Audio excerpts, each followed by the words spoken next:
present her thesis to us. So like you said, my name is Thesis Palmadesso. Before I start, I just wanted to take the time to thank my committee, Professor Lempragos, Kalichi, and Kurt, for all of their guidance and support throughout this year. Also all of my classmates that have helped me along the way, especially Ken, Austin, Taylor, and Marissa for their help over the past 2 weeks. It means a lot to me. And then on another personal note, I just want to share my connection to this thesis. So I'm actually from just north of this map, the tip of northern Westchester. And when we would want to go down into Manhattan, we would take the Hudson line of the Metro North Railroad. And growing up, I was always really interested in how close the railroad was to the water's edge. I was always kind of curious why the county couldn't access the water more.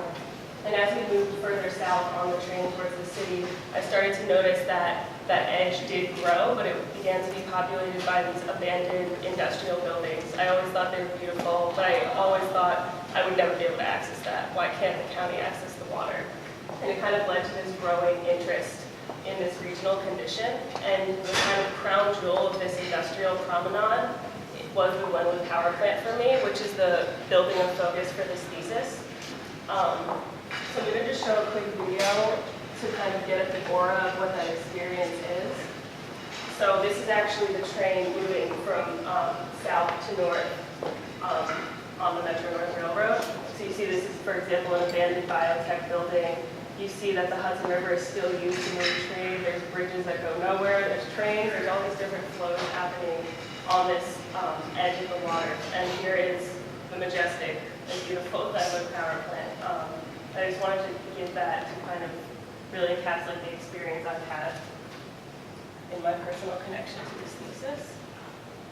Let me just pull up that PowerPoint. Okay. So the title of this thesis is Repurposing Flows Hudson River as Cultural Infrastructure.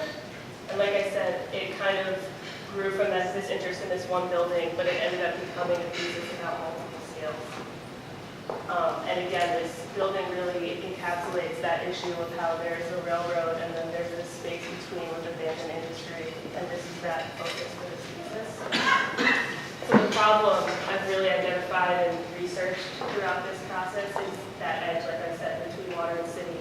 It's a divide in circumstances, and like I said, it's thickened by abandoned industry, not only in Yonkers, which is where the Wentworth Power Plant is, but throughout the whole region. And I've kind of done a lot of research on waterfront regeneration throughout the U.S. and throughout the world, and I find that some developments have become somewhat formulaic and not very sensitive to the real spirit of the place that they're developing in. And I felt that this place that I've identified exhibits these problems to be learned from. So this proposal is kind of trying to show how this divide can become a threshold, how industrial landscapes can be reclaimed, and that my approach for waterfront redevelopment really relies on specificity of place. And again, not that this approach can be replicated, because that would be that formulaic approach that I don't like, but it can be a method that can be applied to other sites with similar conditions. So when it comes to specificity of place, my research is kind of focused on these three prongs, really diving into the history of the place, the conditions today, and then community stakeholders, and speaking with real people that have a real stake in this place. So what makes this project exciting, as an exciting alternative to the formulaic, is that it's closely tied to that specificity of place. This project aims to take abandoned infrastructure and landscape and using it to link the community back to water's edge and create new flows via cleaning water, training community, bringing fresh food to the community, and also reaffirming informal uses that already happen in these industrial edges. So again, I've done a lot of research, including reading a lot about waterfront theory, looking at precedent analysis of some of those more formulaic approaches, as well as some examples that I think have a good process.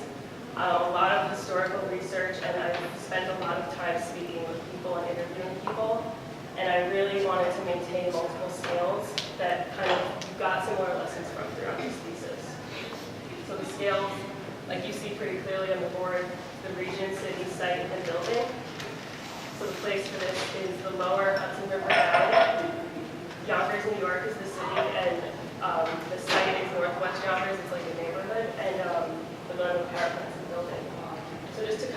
zoom out, we'll slowly zoom into the building. This is the Hudson River. It's about 120 miles long. It goes all the way up to Troy and Albany, New York. And Westchester County is the red, and that white dot is Yonkers. So Yonkers is situated in the southern part of the county. And it's really this kind of hinged in a lot of ways because it's in the southern part of the county, then starts New York City and the Bronx. It's also halfway between the Hudson River, it becomes New Jersey. So it's really this hinge point for this, what I've called cultural infrastructure of the river.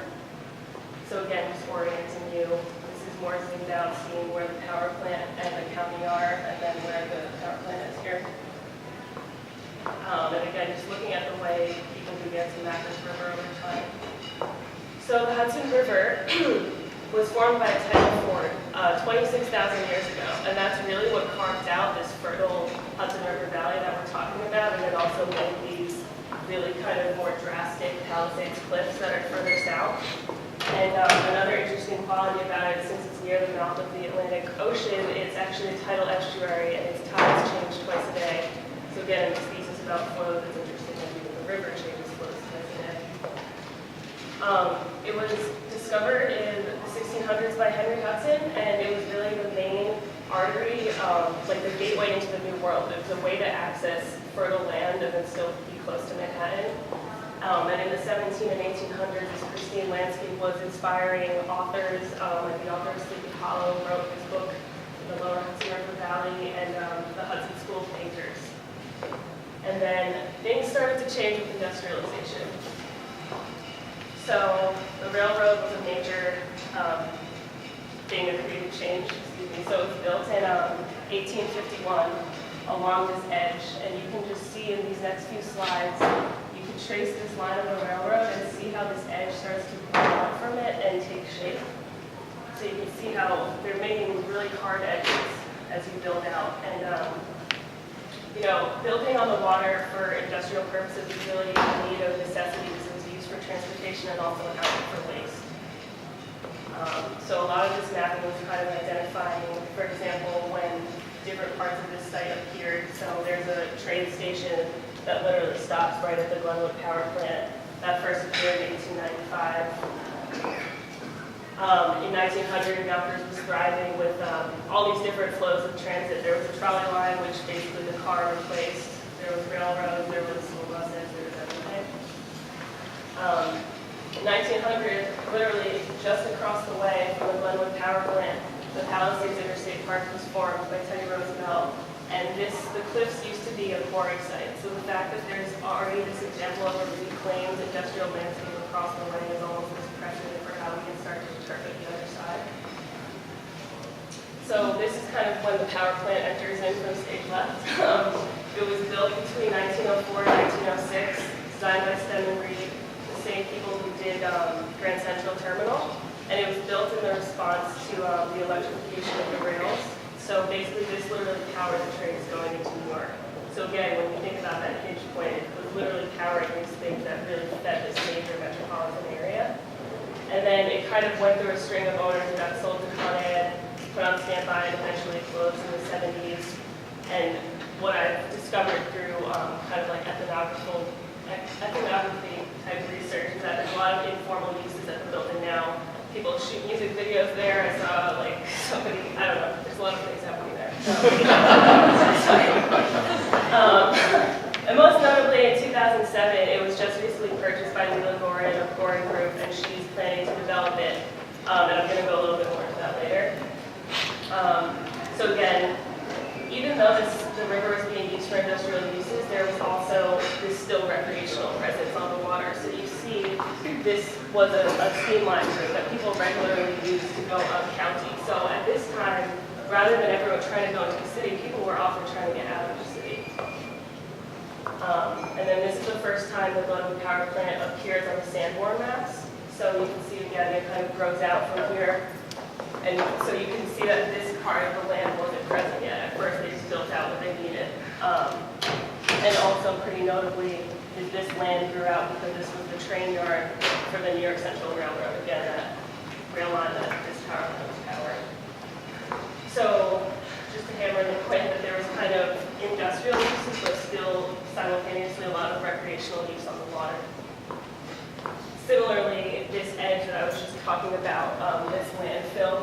north of the power plant. It grew slowly over time. So right now there's nothing built out but a small kind of bump hub, and then this JFK Marina is built in 1976.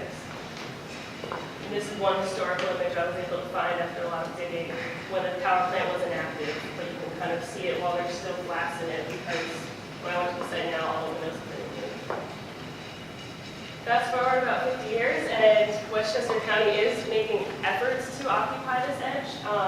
There's a plan to do a 51-mile river walk along the edge of the Hudson River. And for me, this was a great find because it literally identifies the Glenwood Station as a site that could be incorporated into this path, and I've taken this into consideration with my proposal. Likewise, just thinking about not just north-south connections, but east to west, they're replacing the Templeton Bridge with the new New York Bridge. And they've taken a similar approach to kind of really emphasizing the historical heritage of the river with their design and promenades. So that kind of brings me to this regional translation. So the regional proposal I got to was kind of repurposing this flow that used to exist and thinking about how trade routes used to exist in here and proposing a new, a revitalized ferry route that would move north of the county. And what's it called? What I did was I identified sites that have similar industrial qualities to Yonkers and the Glenwood Power Plant. So all these sites that I've called out, you know, they have this similar theme of growing out from the railroad. And some of them have already repurposed, some of them have just demolished and done nothing with it. But there really is opportunity to take this approach and apply it to the county. So now I've reached the point of kind of talking about today's conditions, the people I spoke with, and then my proposal. So in Yonkers, they did make an effort to start to reclaim this route. They made a water taxi terminal, but basically it only went south, and it wasn't being used enough, and it got closed. And that's in downtown. Sorry, that was right here in downtown Yonkers.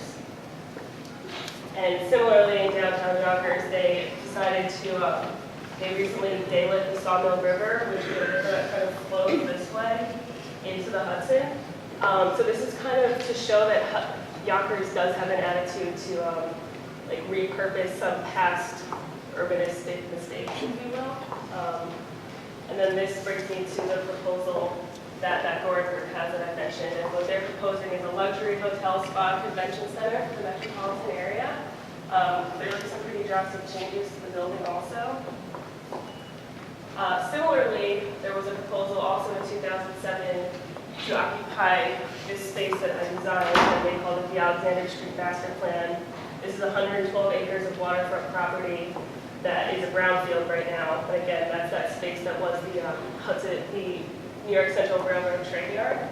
And again, the proposal was expensive condos, basically. And my critique of these is just that they're not being sensitive to the climate of the place they're in. So if you look at, for example, the large contrast in the income of the region versus Yonkers and versus this area, also there's diversity in the region. The Yonkers is literally a melting pot, and there's,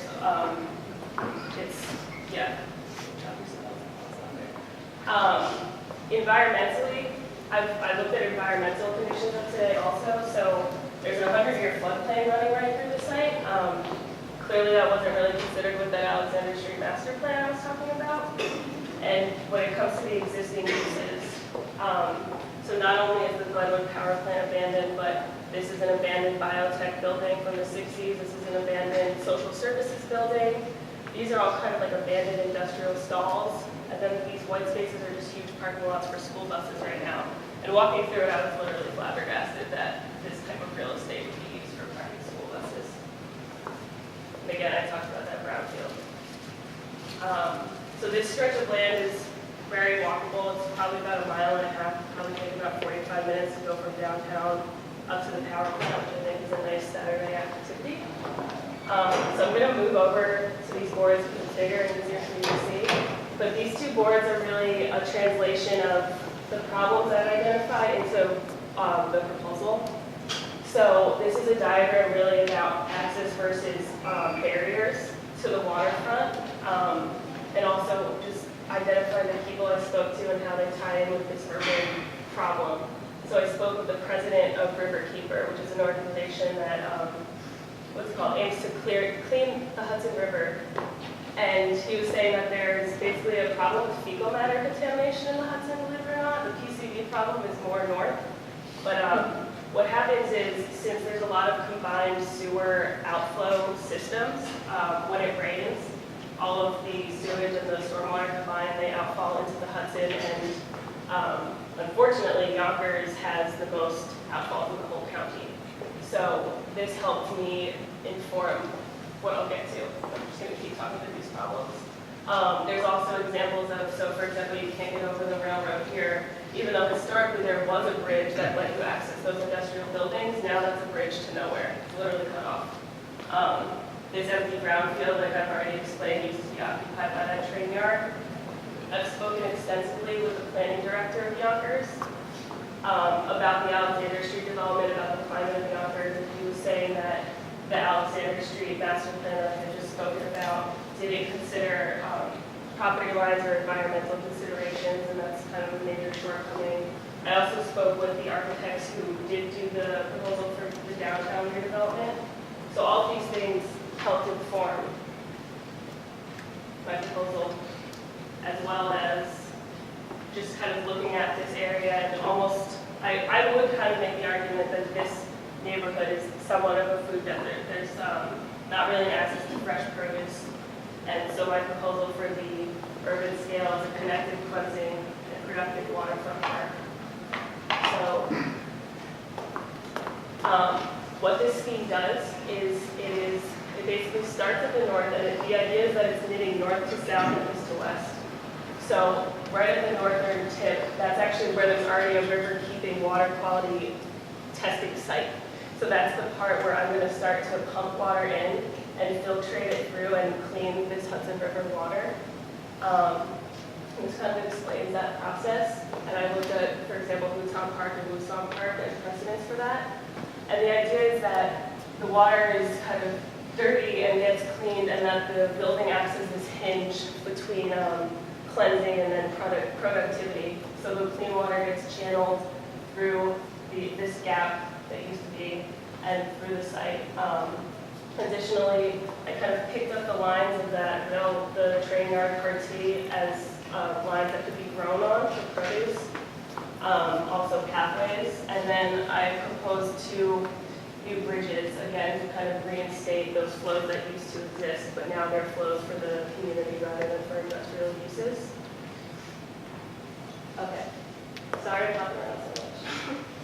So just to orient you with now the site scale, so there's a lot of great kind of amenities right nearby the context that, again, help inform this thesis. So that JFK marina I was mentioning, sometimes used for canoeing, but the planning director told me that happens once in a blue moon. Because people are afraid of the water. The Hudson River Museum is very close nearby, so that's another good amenity. The Riverside High School, which it actually focuses on sustainable technology, so that kind of helps tie in that this site can kind of almost be a classroom for these students. And Trevor Park is this large park right here, and the community uses it a lot. So the idea of almost extending this park west and south. And then also, like I mentioned, there's a Metro North train station right here on the site. So my design problem at the site scale was really how I can make these connections better, rather than right now, if I got off at the Glenwood station, I'd have to go up and around to get to the power plant, even though I'm only 20 feet away from it. So I kind of went through a few iterations of how to start to connect to it, and also just kind of looked at how this site is this onion of residential uses, civic or public uses, and then an abandoned power plant right in the center. And again, saying that these are opportunities to connect. So these are just some schemes I'll kind of go quickly through, but just thinking about how to take advantage of the topography and connect with the building in a few different ways, and thinking about that approach as you would approach the building in these different schemes. And what I ended up doing was basically knitting connectivity in the X, Y, and Z, and also just thinking about different flows. So There's the pedestrian flow, there's somebody who's driving a car there, and there's someone who's taking the train there. So if someone's taking the car there, there's a new bridge that you can access it at 2 different levels because the program is kind of privatized towards the top level. That's for a car flow. For a person flow, you can promenade up through the southern part of the site to the building. And for somebody getting off the train, there's a staircase on center with this slot between the building that would take you down into the site. And then the water flow, obviously, is going through this building. So just to kind of back up and tell you a little bit more about the building before I get to my design. It's really beautiful. Since Wheeler Gordon purchased it, they've cleaned out a lot of the equipment. So these are before they cleared it out. So you can see that there was actually kind of this subfloor that existed that's since been removed. You can see there's a lot of kind of catwalks going across this almost cathedral-like space. And you can see how this space has changed since it's been cleared out. So obviously this equipment is huge. The kind of quality of the space even changes so much once that equipment's taken away. So it's a whole day at the Yonkers Building Department looking through blueprints from the 1900s, trying to decipher everything, because when I went to the site and got to go in the building, I only really got to see this bay of that main building, and I couldn't really get into the boiler house room because it's a sea of columns. And just to give you a scale, so I should have labeled this switch house building, but so this is this smaller bar-like building on the left. It's about 50,000 square feet total. And then it's the boiler house, which I said I couldn't access as much when I visited it, and the turbine hall. And these are just some of the qualities I kind of pulled from the building, among many others that I can't cover in 20 minutes, that inform my design. So there's this masonry wall in the building, and this idea of kind of rewriting and scraping and writing again kind of influenced my design, which I will get to. And there's also all these different cutouts for the pipes that went through this wall that kind of informed the way I started to cut out and penetrate the wall in my design. Also, this idea of slots developed over time. So if you're looking at this building, this is kind of this one picture of the slot I was able to get, but you could say that there's a slot between the 2 buildings. Beyond that masonry wall in the next column line, you can almost call the smokestack a slot. And then also just a lot of instances of bridges on the site, and that is incorporated into my design also. Then also talking about flows, looking into how power plants actually operated and thinking of how maybe that can inform the way that people and goods will start to flow in my proposal. Coal was dropped off by a train. It would get pulverized. Steam would go out of the smokestack, and basically purified water was used in here to create steam. Turbines would create power and send it out. Interestingly, the Hudson River water was used in this condenser chamber to cool down that purified water steam and send it back into the boiler room. And as a result, this Hudson River water wasn't as clean as it was when it entered the building. So taking all of that to influence my program, and also, again, that thought about this need for fresh food.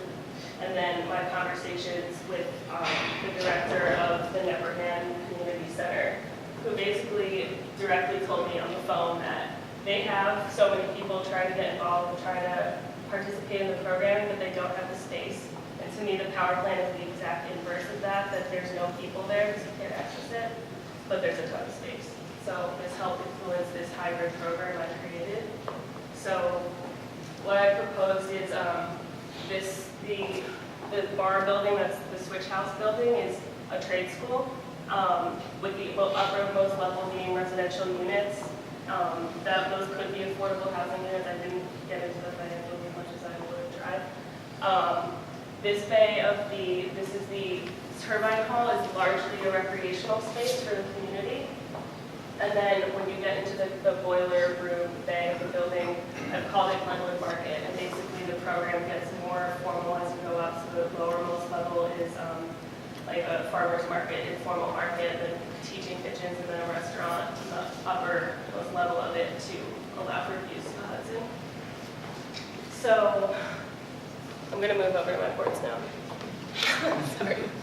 There was kind of this thought of how this ground plane, above anything else, I wanted to have this building be one below landscape and this ground plane all be this continuous element in the building. And so these are kind of process sketches of how I got to these ultimate design moves. So this is a section through that new connection I talked about from the parking garage. And you can see how I started to kind of cut out these floor plates. And aesthetically, the idea was that the kind of mass of this smokestack would be mimicked by these voids and then extruded through these pathways. And then the space in between is that clean water channel I was talking about. And then this section really describes it all, in my opinion. So like I said, this is trade school, living, and then this is this recreational area. And what I did was that clean water path I was talking about, so it starts to come through the site, this is clean, and it's actually going to be used for a recreational pool.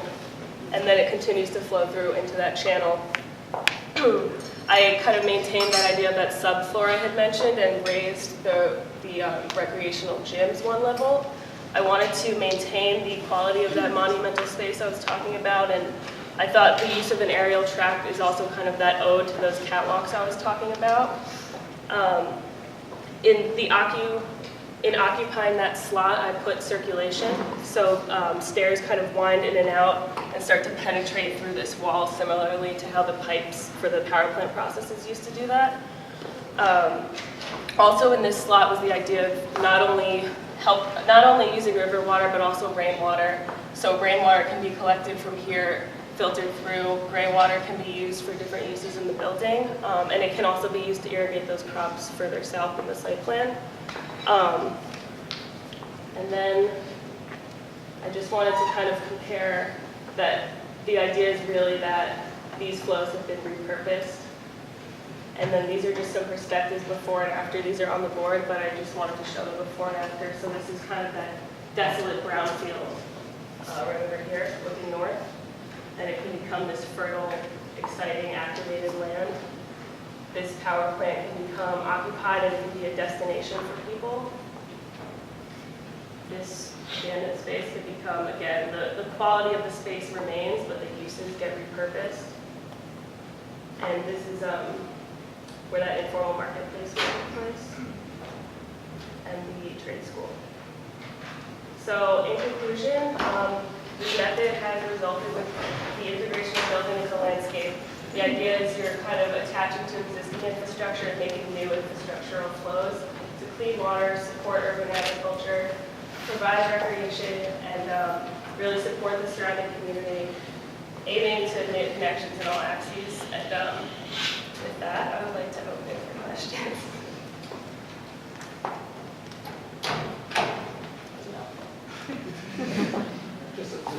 Just in case somebody can think of one that she hasn't answered. Yeah.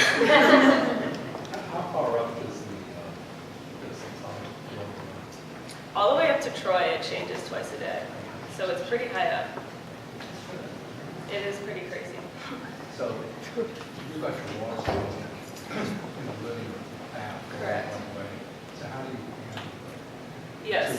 So that's something I kind of wrestled with. I was kind of unhappy that I wasn't able to capitalize on the two-way flow, but filtration systems largely operate in one direction. So I guess I decided to start at the north because I guess it just made more sense, but the thought was that this doesn't always have to release. This can be closed off so it can prevent the dirty water from coming back into this channel.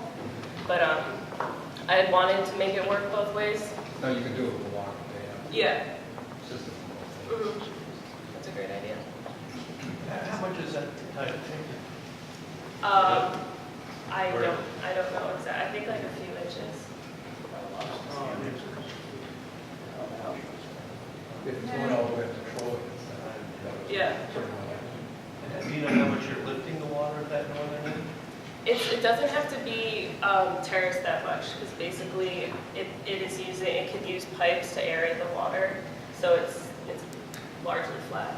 It's just a slight slope for gravity. I thought I heard you say you were lifting it at that northern end. No, well you pump it in, so I guess the water's going up, but not very high up. So I know it would help me, just do a quick walk down that flow of water. Tell me again what's happening. Sure. So These 1, 2, 3, 4, 5, 6 correspond with the 1, 2, 3, 4, 5, 6. So basically, like it says here, at 1, it would be the sediment pond. The deep water aeration pools is what I was saying. It can, like pipes, basically pump air into the water. And then, I mean, this kind of explains it. We can't read it, Allison. Oh, I'm sorry. Okay, so up here there's deep water aeration pools. And before you reach the building, there's shallow water treatment. Number 4, right before you reach the building, would be a riparian edge. And I didn't illustrate that. I kept this illustration kind of diagrammatic. The clean water channel is what I was talking about. So this is kind of closed off to the rest of the river water. That's why you see the river water on either side here. And then And is that for recreation? Is that for swimming? Is that for? the recreational, it could be used for that, but I designated the recreational swimming to happen inside of the building. But is But it it could that be. water? Yes, it is clean. It's good to go for swimming. But it is, I thought you had said that it's what, see, that's a catcher. You're identifying. Yes, yes. So, yeah. I think we did a wonderful job of trying to incorporate the history into the building. The only question I have is that bridge which connects this bridge, are you keeping it? Is that you creating it? I've created that. I made it mimic the industrial character of the building, and basically the width of it is this slot. It's the same. It Where matches does up it with this. connect? Like right in the corner of the building, up here. In that perspective, it looks like it's connecting to a building. It is connecting to the building. It goes right into the building. So this is basically a diagram of that. It's connecting into the building. And that building is? The Glenwood Power Plant. This building. That's a parking garage. I think the question is about the existing parking lot. Okay. Sorry. So there's an existing parking garage, which is where I made that connection. Which is this. Existing parking garage, new bridge. There's an existing bridge, this one, over the train station. And then the perspective you showed about people with all greenery, where would that be in that one? In this plan, it's not on it. That image was taken right here, looking this way. That's the top right one there. That's not, so that's assuming that the clean water is getting irrigated and all that nice Correct. vegetables and agriculture compounds. And that's for the local use. Correct. Really remarkable project. I mean, I think I so appreciate the thoroughness of your research and talking to people, looking at all of the plans that are being proposed, critiquing them, trying to understand what's happening and why not. And I mean, it's really, really commendable. And I think what I'm most excited about in terms of the design is that you're taking your reading of the site and of the existing building and thinking about these slots of space. I think what you've started to do is kind of amplify the sublime qualities of those spaces that you appreciate by saying, okay, what if this was not just a kind of open space, but a space that water was flowing through? What if it's not just a smokestack, it's something that you can climb up and see a view of the city? And so I think that maybe could happen even a little bit more. Like, how could you think about that experience of water flowing through, creating some sort of vertical garden in that space, or maybe that these kind of catwalk connections in the sort of larger opening could become more spatial and more occupiable. I think you've started, and I think that a little bit more and kind of showing those. I mean, it reminds me a lot of Nina Bogardi's project in Sao Paulo, and there are sort of those really kind of amazing, jarring moments of juxtaposing something unexpected in an industrial space. And I think you've started that, and maybe with a little bit of more push could be emphasized. But I mean, I think we should publish this project. We should market it to the town. I mean, this is the kind of proposal that I probably visualizes a lot of things that it would be amazing to get a reaction from people. You know, I think it would spark a debate if you talked about this, went to the library and presented it, or you know, really kind of put it out there for public comment. It could influence the way that the acceptance of what's being proposed or a new vision for it. I agree. In talking with the director of the community center, I was going to show him all these images as a result. And I told them I'd help with some renderings because they're trying to actually just expand their community center in real life. And I've tried to talk to the developer to just discuss these ideas, and she won't take my call. I just talked to the assistant, so.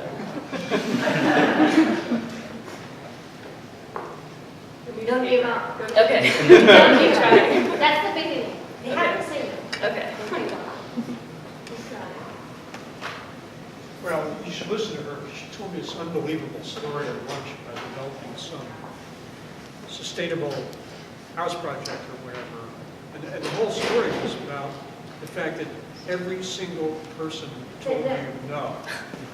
Every single time you went to some... When they say no, you're doubly emphasized you're doing the right thing. You do it again. Amen. No, it's a very nice project. I think first you should start off by writing to the people. Okay. You write at the local gazette level Mhm. and put it down to the councilman or the senator. Tell them this is your project. You know, make it your project for your next political team. All right. And he will get you a seat at the developer's seat. I will. Because you have everything what it takes to make downtown Yonkers stand in that project. And maybe there may be a little more finesse, the drawings. I think you did such a beautiful job with this map. I wish you had done all that stuff you taught. A little more blow-up images, like the pipe, the visualization. I think your friend, I think you and him should talk. Because you both have great projects, not that others did it, but you use each other's benefit. Tim that just went right before? Or? No, the one in the morning, I don't know. Okay. It's beyond my capacity. Right, yes.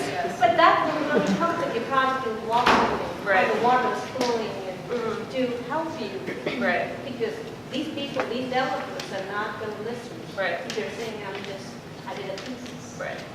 I 100% agree. I've worked out a few connection details that didn't make it onto the board. What I wanted to do was have a seventh board that talked about the details of all of these. And this is a little more dark. This Yeah. one, that's very, very attractive. But this is your main thing. So if you could really help with those visualizations. Yeah. Well, luckily You I'm speak working on very it. well. So, but just help with the Yeah. visualization will help. Okay.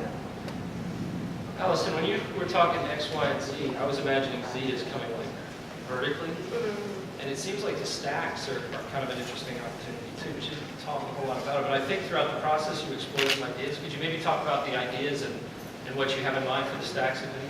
Yes, so I thought about a lot of ways to occupy the stacks, which again are like another slot. So one kind of go-to approach for smokestacks is making it a wind turbine, but I looked into it and there's really no wind to be getting power from. Another thought was using it as a cistern, but I kind of thought that gathering rainwater in this slot was a better approach. Right now I'm showing a spiral staircase. I thought that the stack more west would be the best occupied as using for views of the region and Manhattan, excuse me. To the south, I thought it could be used for, I thought it could be like a green wall again, like letting these living things occupy the slot, or using it to ventilate was something I looked into, but once the program got plugged in, that kind of went away also. So this river doesn't freeze, right? What happens when it's really cold? It does kind of freeze. So we're going to have ice skating. Yeah. I should have done a winter rendering. I think it would have been really nice. They should have winter rendering always capture the project, when the snow falls everywhere. And I have activity here.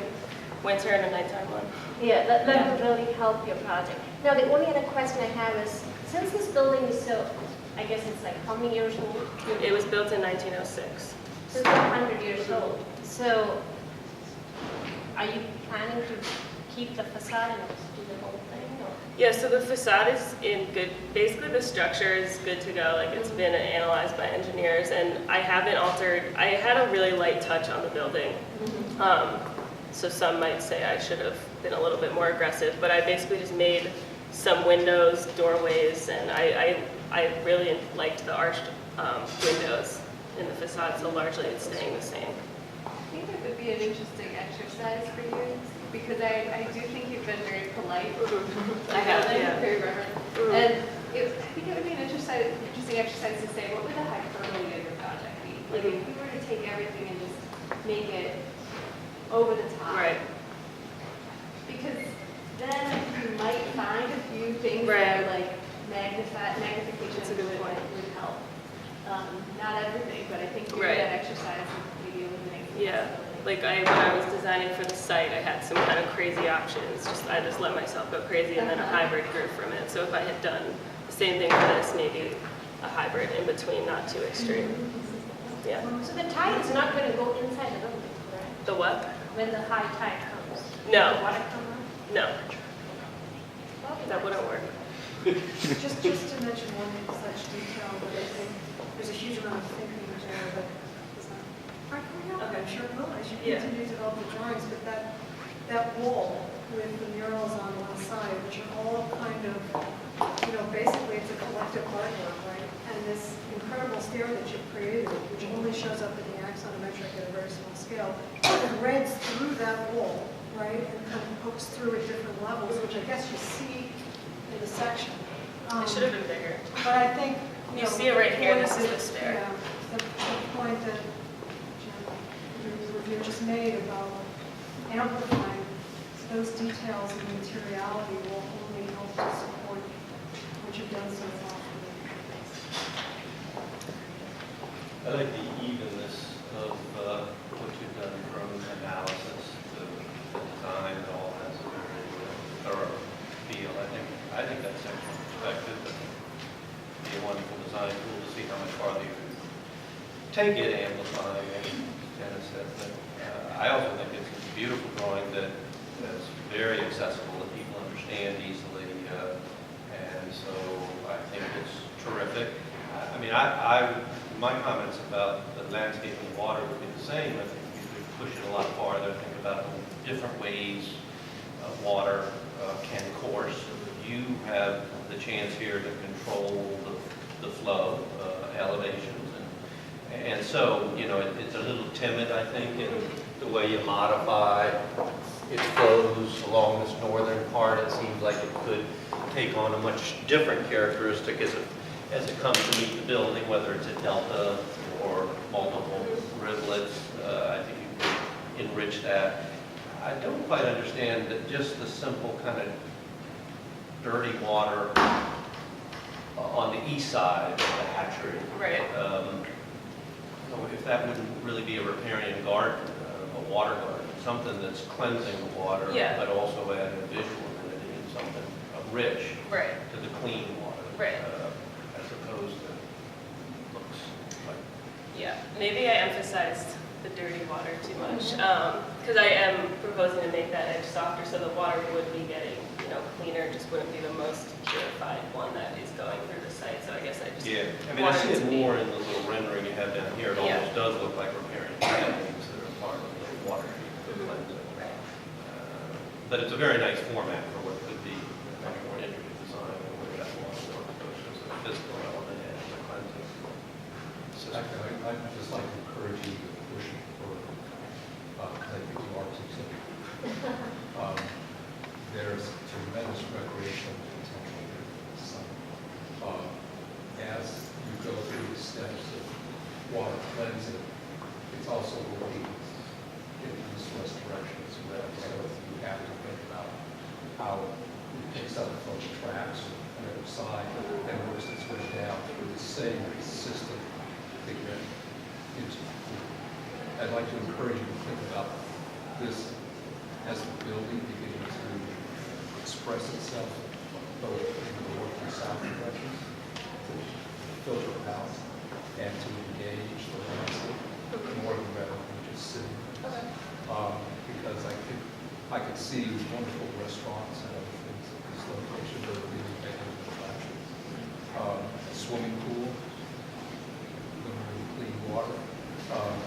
some living water projects by an artist who's done this in rivers in China, and really changed the entire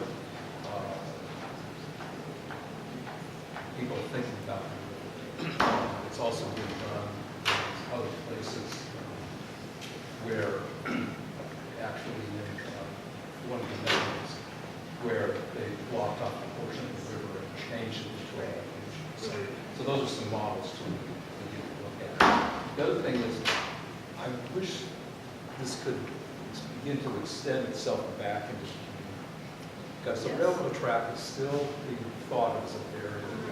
When I look at your plan here with all the green space back there and the roadway coming in and the ability to get out to the outside of it, how could that park and the buildings that are there need to be repurposed so that we begin to see this really, instead of just linear, really begin to think back into the city? Right, yeah, I guess all I did in terms of east to west is I conceptualized this as just a pedestrian-only bridge that would come over from east to west. And this is the second one.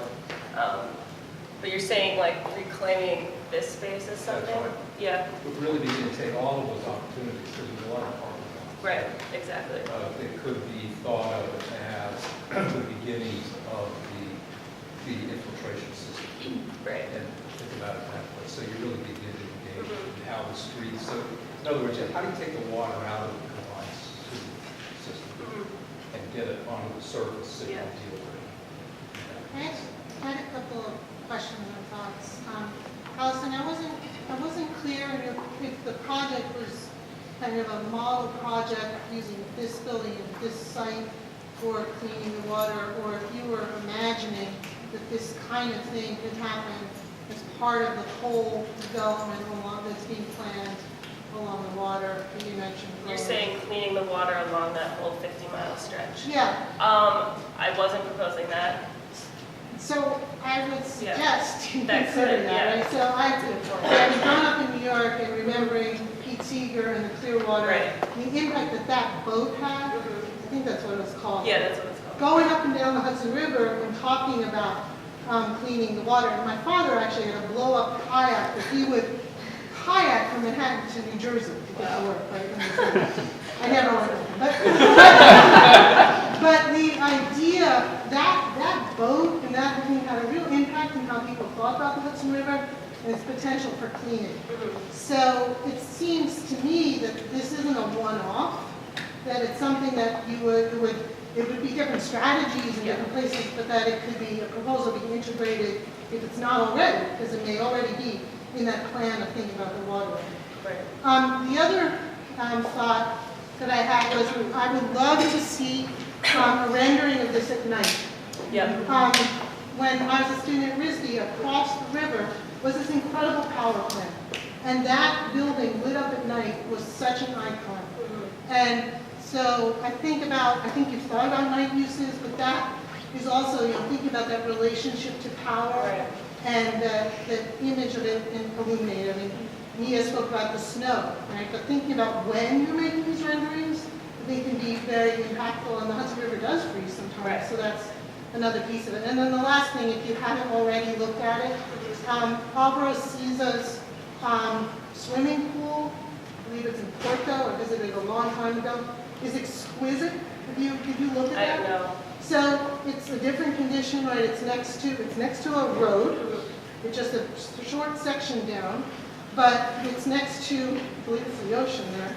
And he creates these linear pools, and they're formed out of the rocks existing and putting concrete between some of the rocks. So you are swimming adjacent to the open water, but in these pools. And it's that beautiful adjacency between the two that he really exploits, and how he, in very simple ways, when he thinks about that section in those landscapes. So I think there are people who suggested other things you might look at to think about how you could develop this place, even, think about other ways of developing about the plants. That would be a precedent that would be, I think, perhaps something worth considering looking at. Definitely. In Copenhagen, very different scale, but extraordinary, inspiring. I mean, their river been cleaned up to the point where they have swimming pools that use the river water right on the edge of the river throughout the city. Because the water quality is pretty You talked about walking your dog along the river at the Oh, yeah, I forgot. I dedicated my thesis to my dog. Allison's committee, not that she needed one. This, Michelle Anaprakos is chair, and Human Luigi, who might want to say something. Yes. If so, I want to make a couple of quick observations today. I just want to commend you for what you have accomplished. You've been very present in the research and in the place. It's really wonderful to see that you have a solution for a place. You started with the building, but then you realize that it's really about the landscape as well. So the space as a whole, integrating building, architecture, and landscape. And also how a solution to make a place better is really coming out of like hand-in-hand cultural, social, cultural design as well as collectional design. I really think that process. So, I was sitting there thinking, what am I going to say to Alice? I had so much fun working with you. And your creativity, your energy, and imagination is really nice. But what I thought to say is that the great historian Lewis Mumford, right, who is one of the most important theorists of the idea of the region, would really love this project. Because he basically defined a region as a place that was a political entity, environmental entity, cultural entity, that was held together by a certain kind of geography. And in this case, it's the river, right, that unites. But it was no longer united because of this thick and eventually stopped being united, but more divided by that edge. And when I think back at the scope what we've done and what you showed us today, I mean, all the elements are pretty incredible. Brownfield rehabilitation, green infrastructure, flood remediation, reconstituting this porous edge that was lost to industrial development, reuse of infrastructure and buildings, and all for the purpose of making a healthy and thriving community in essentially a community that has not been done, right? And it's just such an inspiring alternative. You've had some great comments, I think, for developing this further. I want to see the next iteration, and then I want to go with you to present it to the community, okay? Yeah. So, congratulations.